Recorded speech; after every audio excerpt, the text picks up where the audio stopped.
Passemos agora para um breve percurso histórico dos estudos da linguagem humana. Aqui eu já poderia dizer para vocês, caros alunos, que nós já estamos adentrando no conteúdo referente à unidade 2. Bom, então, essa preocupação dos gregos em definir as relações entre o conceito e a palavra que o designa fez surgir aqueles que acreditavam que havia uma relação natural entre a palavra e o seu significado, que eram chamados de naturalistas, e fez surgir, por outro lado, os convencionalistas, que acreditavam que os nomes resultavam de um acordo social.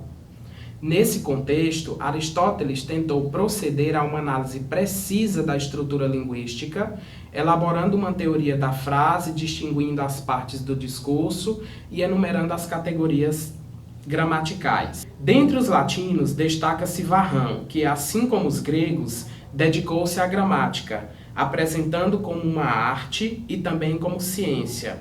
Os estudos de Varrão, como historiador e filósofo, conferem a seu trabalho um enfoque muito diferente do das outras obras romanas sobre a linguagem que chegaram até nós. Nós veremos um pouco isso ao longo da nossa disciplina.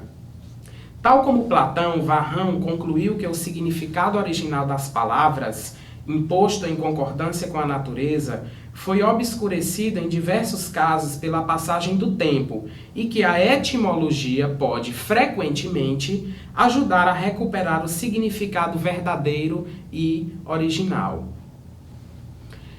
No século XVI, a religiosidade ativada pela Reforma provoca a tradução dos livros sagrados em numerosas línguas, apesar de manter-se o prestígio do latim como língua universal. Nos séculos XVII e XVIII, a gramática de Port-Royal demonstra que a linguagem se funda na razão, é a imagem do pensamento e que, portanto, os princípios de análise estabelecidos não se prendem a uma língua particular, mas servem a toda e qualquer língua. A gramática de Port-Royal é a precursora reconhecida de uma longa série de gramáticas gerais, filosóficas, universais ou especulativas, cujos autores estavam preocupados em demonstrar a presença marcante dos princípios lógicos na linguagem, dissociados dos efeitos arbitrários do uso de qualquer língua particular. Na língua portuguesa, a Gramática Filosófica da Língua Portuguesa, de Jerônimo Soares Barbosa, escrita em 1803, mas só publicada em 1822, é a representante mais notável dos princípios da gramática de Port-Royal. No século XIX, houve o desenvolvimento de um método histórico, instrumento importante para o florescimento das gramáticas comparadas. No início do século XX, é com a divulgação dos trabalhos do linguista Ferdinand de Saussure que a investigação sobre a linguagem, a linguística, passa a ser reconhecida como estudo científico. A linguística não era mais autônoma, submetia-se às exigências de outros estudos, como a lógica, a filosofia, a retórica, a histórica ou a crítica literária.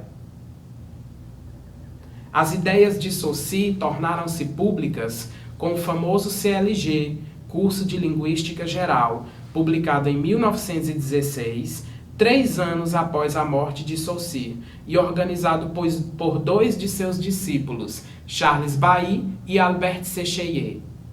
Saussure lecionou 3 cursos entre 1907 e 1911 na Universidade de Genebra, cidade onde o linguista nasceu. E a linguagem para Saussure?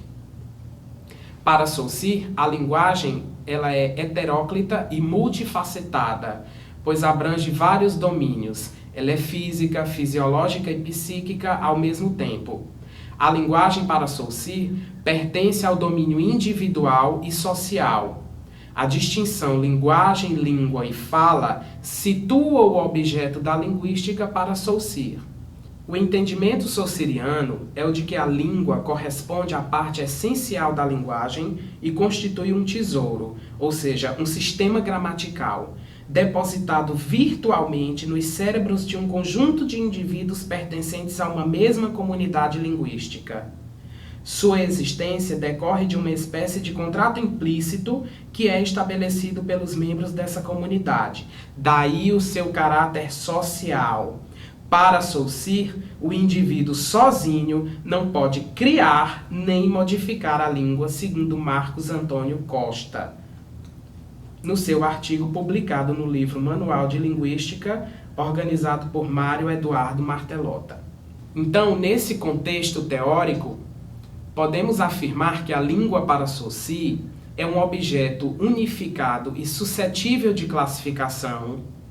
De acordo com o CLG, é um produto social da faculdade da linguagem e um conjunto de convenções necessárias adotada pelo corpo social para permitir o exercício dessa faculdade nos indivíduos.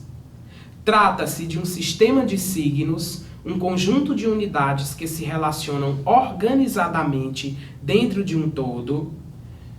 A língua para Saussure, ela é exterior ao indivíduo e ela não pode ser modificada pelo falante e obedece às leis do contrato social estabelecido pelos membros da comunidade. Então, podemos dizer que a atividade de linguagem para Saussure, ela possui um lado social, que seria a língua, e um lado individual, que seria a fala. E o que seria fala para Saussure? A fala para Saussure é um ato individual. Ela resulta das combinações feitas pelo sujeito falante, utilizando o código da língua. A fala expressa-se pelos mecanismos psicofísicos, ato de fonação, necessários à produção dessa combinação. Então, nas palavras de Saussure, é um ato individual de vontade e de inteligência que corresponde a dois momentos: as combinações realizadas pelo falante entre as unidades que compõem o sistema da língua, como nós acabamos de falar, objetivando exprimir seu pensamento, e o mecanismo psicofísico, que lhe permite exteriorizar essas combinações. Trata-se, portanto, a fala da utilização prática e concreta de um código de língua por um determinado falante num momento preciso de comunicação. Em outras palavras, é a maneira pessoal de utilizar esse código, daí o seu caráter individual. Saussure divide o estudo da linguagem em duas partes, uma que investiga a língua e outra que analisa a fala. As duas partes são inseparáveis, visto que são interdependentes. A língua é condição para se produzir a fala, mas não há língua sem o exercício da fala. Atenção, caros alunos. E aí, nesse contexto teórico, Saussure faz uma opção de trabalho. Saussure focalizou seu trabalho na linguística da língua e não na linguística da fala. Para Saussure, a linguística tem por único e verdadeiro objeto a língua considerada em si mesma e por si mesma. A língua é considerada uma estrutura constituída por uma rede de elementos em que cada elemento tem um valor funcional determinado. Então, essa foi a escolha de Saussure para trabalhar a linguagem. Com essa opção, nós precisamos destacar que o objeto de estudo da linguística depende do ponto de vista epistemológico, levando-se em conta que Saussure optou, entre aspas, pelo estudo da língua.